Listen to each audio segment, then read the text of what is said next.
I am going to obtain oxyhydrogen via electrolysis.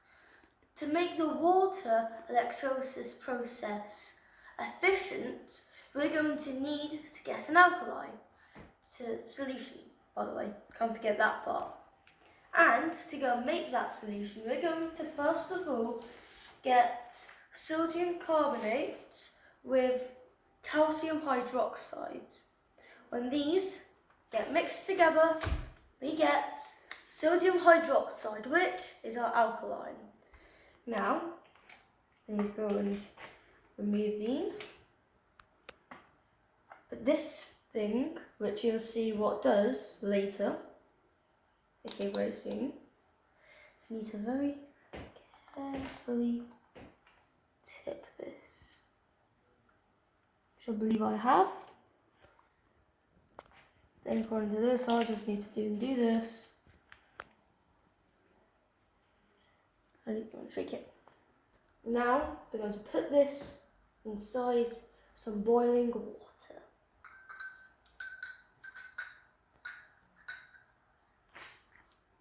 Right, now I'm just going to leave this for a bit. Product, which is sodium hydroxide. We can also we always get calcium carbonate, which is regular drawing chalk, and we don't want that, so we're going to filter it out. First, we put in filtration paper in this nozzle in here. Then we're going to put our solution, which is probably very hot.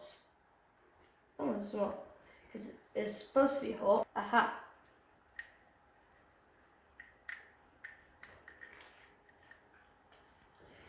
I'm gonna just tip this in here. I also got some chalk on my rubber glove.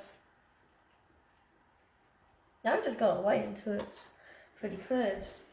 Here I have prepared an apparatus for the water electrolysis. This is called an electrolyzer. So first of all, you can see how much chalk we have managed to filter out. Then what we do is we need to go and empty out this whole entire solution into here. And we want to go and get as much as we can.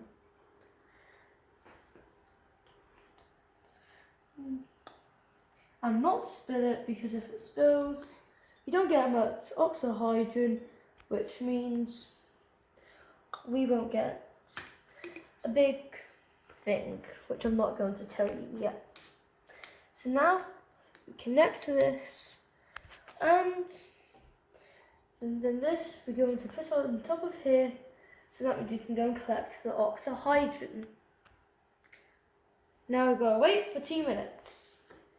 So now the process is coming to an end. So what I am going to do first of all is I'm going to light up this candle.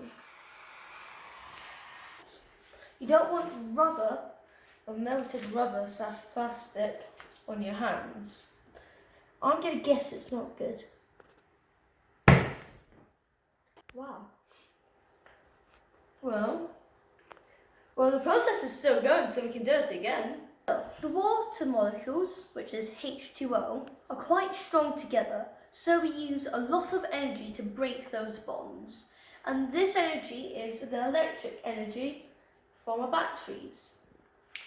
Now, the battery's electricity energy disassembles the bonds, creating H2 and O2.